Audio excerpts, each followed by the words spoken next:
আসসালামু আলাইকুম। আশা করি সবাই ভালো আছেন, সুস্থ আছেন। আজকে আপনাদের সাথে একটা বিষয় নিয়ে কথা বলব, সেটা হচ্ছে বাচ্চাদের কতটুকু পানি খাওয়াবেন। অনেকেই জানতে চেয়েছেন। আপনি ৬ মাস বয়স পর্যন্ত বাচ্চাকে কোনো বাইরের পানি খাওয়াতে হবে না। শুধু বাচ্চার মা বারবার বাচ্চাকে বুকের দুধ খাওয়াবে।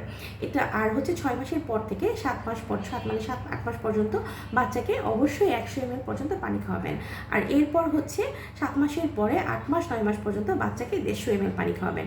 এরপর হচ্ছে ১ বছরের আগ পর্যন্ত বাচ্চাকে ২০০ ml পানি খাওয়াবেন। আর ১ বছরের পরে বাচ্চাকে অবশ্যই ২৫০ ml পানি খাওয়াবেন। আর ১ থেকে ২ বছর বাচ্চা মানে যাদের বয়স তাদেরকে অবশ্যই আপনারা ৫০০ ml পর্যন্ত পানি খাওয়াবেন, মানে হাফ লিটার। আর হচ্ছে ২ বছরের অধিক মানে ৩ বছর প্লাস বাচ্চাদেরকে আপনারা ৭৫০ ml থেকে ১ লিটার পানি খাওয়াতে পারেন। এর বেশি যদি খায় তাহলে তো খুবই ভালো, কোনো সমস্যা নেই।